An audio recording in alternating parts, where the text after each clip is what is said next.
Imagine a world where the most unassuming person in the room holds the key to saving an empire. What if I told you that one ordinary man, a man no one noticed, no one respected, and no one thought could change anything, walked into a boardroom one morning and, with a single bold move, rescued a billionaire's crumbling empire from collapse? And what happened next didn't just save a company, it transformed two lives forever, rewriting their futures in ways no one could have predicted.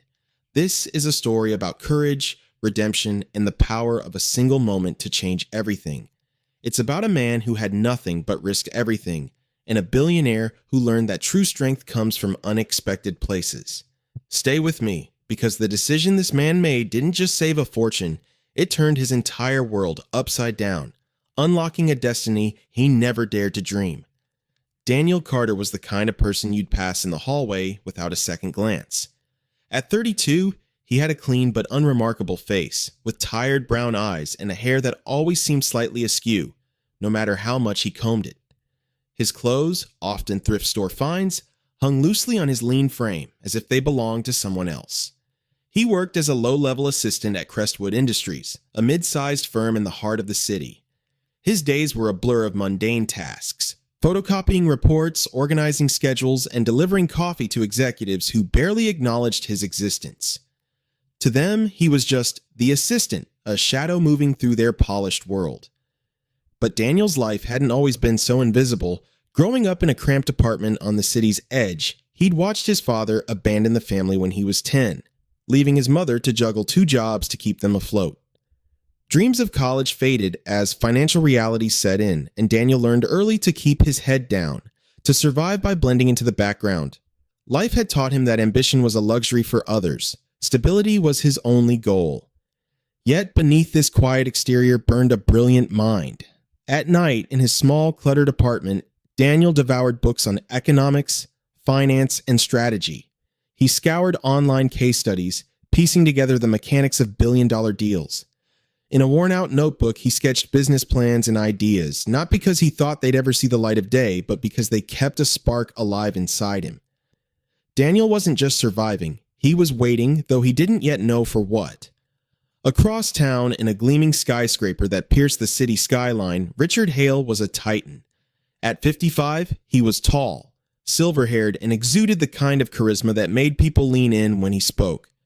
His company, Hale Enterprises, was a juggernaut with stakes in real estate, technology, and manufacturing.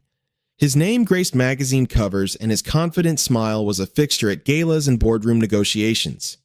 Richard was the embodiment of success, a self-made billionaire who had clawed his way from modest beginnings to the top. But empires, no matter how grand, can crack under their own weight. Behind the polished facade, Hale Enterprises was teetering. A series of bad investments, coupled with aggressive moves by competitors, had left the company vulnerable. A critical deal, one that could stabilize the finances, was slipping away, and whispers of collapse were spreading like wildfire through the city's elite. For the first time in decades, Richard felt the ground shifting beneath him. His unshakable confidence was fraying, and his inner circle of executives seemed paralyzed, offering no solutions. It was on one such morning, thick with tension, that Daniel's life collided with Richard's. Tasked with delivering a routine file to the executive floor, Daniel stepped into the glass-walled boardroom of Hale Enterprises, expecting to slip in and out unnoticed. Instead, he walked into a storm. Richard stood at the head of the table, his face flushed with frustration, as he berated his team. "We're out of time," he barked, his fist slamming against the polished mahogany. "If we don't close this deal, we're finished. Does anyone have anything useful to say?" The room fell silent. The executives, men and women in tailored suits, each with years of experience, shifted uncomfortably, their eyes darting to the floor. No one dared speak. Daniel, clutching the file at the door, felt the weight of the moment. He should have turned and left. That was the safe choice, the one he'd made 1,000 times before. But something stopped him, a flicker of courage, born from years of quiet study and suppressed ambition. Richard's gaze landed on him, sharp and impatient. "You there," he said, his voice cutting through the silence. "What do you think?" The room turned to Daniel, their stares a mix of confusion and disdain. His heart pounded so loudly he thought it might burst. He wasn't supposed to be here, wasn't supposed to speak. But the weight of Richard's question, and the spark of something inside him, pushed him forward. Taking a shaky breath, he stepped into the center of the room and spoke words that would change everything. "You're chasing the wrong deal." The boardroom froze. Executives exchanged glances, some smirking, others frowning. Richard's eyes narrowed, but there was a flicker of curiosity in them. "Explain," he said, his tone a mix of skepticism and challenge. Daniel's throat tightened. Every instinct screamed at him to backtrack, to apologize and retreat. But he thought of his notebook, filled with strategies he'd crafted in the dark. He thought of the countless nights spent studying, dreaming of a moment like this. He couldn't walk away now. "The deal you're after," Daniel began, his voice steadier than he felt, "is a short-term fix. It's built on outdated assets and a market that's already shifting. You're trying to patch a sinking ship with tape. It might hold for a month, maybe 2, but it won't save you. What you need is a partner who can rebuild your foundation, someone who's already looking at the future you're missing." The room buzzed with murmurs. An executive snorted, "Who is this guy?" Another muttered about credentials. But Richard raised a hand, silencing them. "Go on," he said, leaning forward. "Where do we find this future?" Daniel's mind raced. For months, he'd been researching a small tech firm called Innovatech, led by a brilliant but under-the-radar CEO named Claire Mitchell. They were a lean operation, overlooked by industry giants, but their innovations in sustainable tech were poised to disrupt the market. Daniel had no stake in them, no connection. Just a belief, backed by hours of analysis, that they were the key to turning Hale Enterprises around. "Innovatech," Daniel said, his voice gaining confidence. "Led by Claire Mitchell. They're small, but their tech is revolutionary. Give them your platform, your resources, and they'll triple your value in 2 years. They're not a patch, they're a new engine." The executives erupted in disbelief. "Innovatech," one scoffed. "They're barely a blip on the radar." Another waved a hand dismissively.